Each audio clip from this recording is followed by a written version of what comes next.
Hi, I'd like to tell you about Ian Irving. He's the most original of the young comics I've seen in a long time. The most important thing about Ian, he's got funny bones. He's a very funny lad for any occasion. And if I was booking someone, he'd be high, maybe first on my list. I wish him well, and I know if you book him, you'll get great entertainment, great value, and a lot of laughs.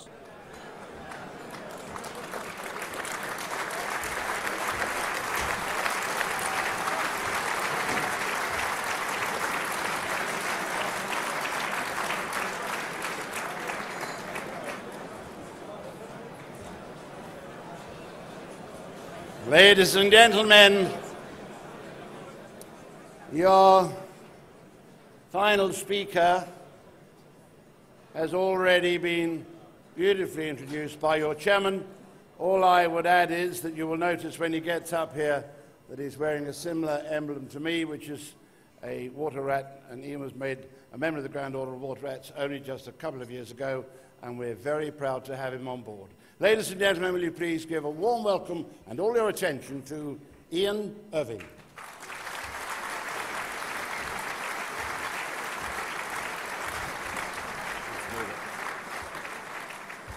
Right, thank you very much, and good evening, ladies. You must be aware, I'm a bit nervous doing this tonight because the last time I saw this many white people, I was in court.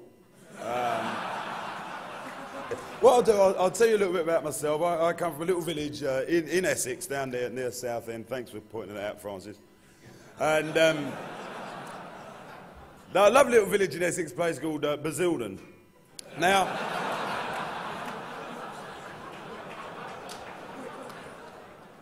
we've got this German shepherd moving next door to us. Keeps jumping the fence and digging up our garden, and he's got this dog. See? Now, I was standing in my garden the other day and I was digging a hole with a spade. Well, a shovel, because you've got to be careful what you say. And you never know. And this German shepherd, he looked over the fence and he said to me in German, he just looked over, he said, "What are you doing?" And I said, "Pardon?" because I don't speak German. He said,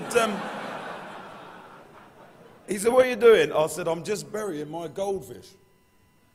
He said, "That's a bloody big hole for a goldfish, isn't it?" I said, "Yeah, it's in your cat, actually." So, no, but it is nice to be here. For the ladies in the room tonight, because it is predominantly male, I might be doing a few gags a little bit later on, ladies, with four-letter words in that you might not like, and I've been told to tell you up front. Words like cook and dust and iron and stuff like that.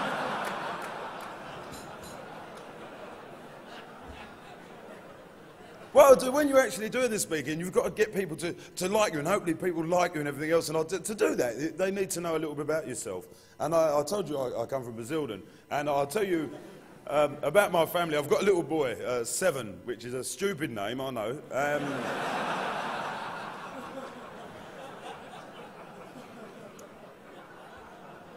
My other lad, he's fantastic. He's 11 years old, coming up to 12.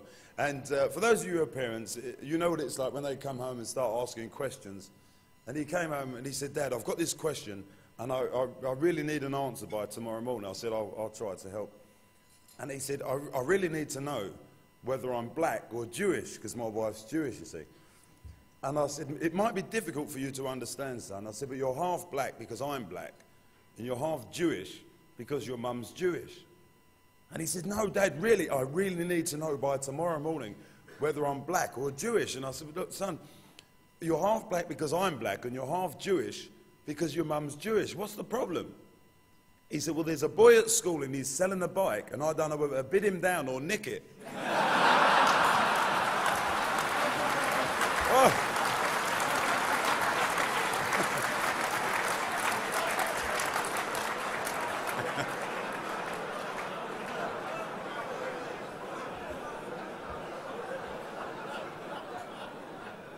That's the trouble, you can't trust these Jewish people now, can you?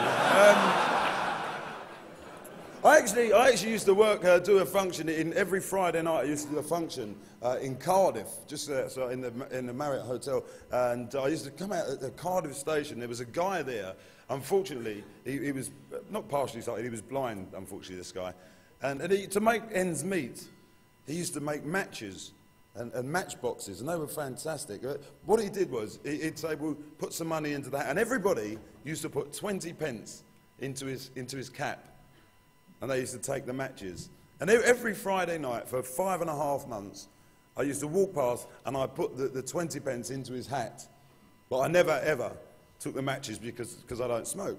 And after 5.5 months, he got my footsteps. He said, excuse me, sir, if you don't mind me asking, he said, but is it you that comes here every Friday and puts 20 pence in my cap and you don't take the matches?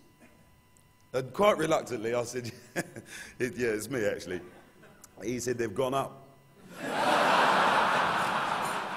Ian Irving, ladies and gentlemen. Thank you. Thank you very much. Thank you. Cheers, Greg.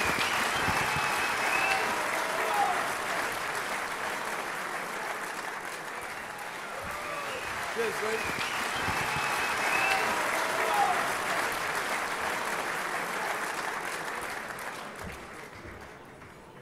Good luck, Ian.